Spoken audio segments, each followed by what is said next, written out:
All right, next game we're going to be talking about is a game that pulls on my heartstring because the Rams are my NFC team and Saquon Barkley is my favorite, arguably my favorite player, one of my favorite players in the NFL right now.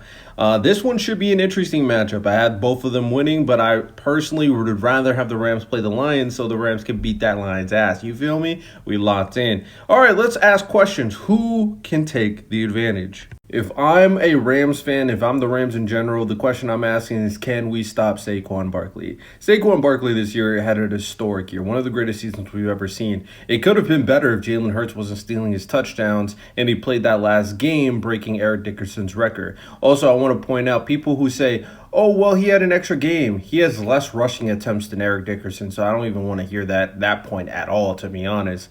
But anyway, Saquon Barkley is the catalyst of the offense. We've seen it in the last playoff game that they just played against the Packers. That pass game is not locked in. It hasn't been locked in all season for the most part. Jalen Hurts takes way too long to throw the ball. Jalen Hurts has been pretty solid at best. So if they're going to win, it's going to be on the back of Saquon Barkley carrying that offense. If I'm the Eagles, the question I'm asking is, can my corners, my secondary, my rookies defend Cooper Kupp and Puka Nacua?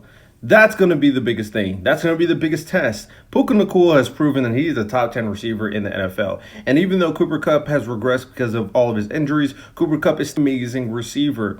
Not to mention, of course, the other weapons that Stafford can utilize. But that pass game is going to be locked in. That pass game is going to be really good. That pass game, if it could take advantage of the best part of the Eagles, which is their secondary, it's going to be a long day because Jalen Hurts in that pass game is going to have to keep up with the Rams, what the Rams are putting out. Can those rookie corners deal with this offensive receiving core?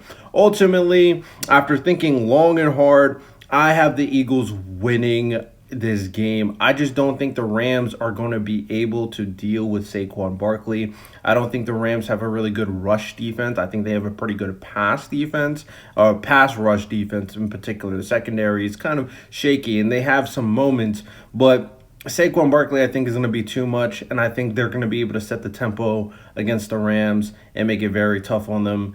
So ultimately, I got the Eagles winning, but I wouldn't be mad if the Rams won. I can see it happening.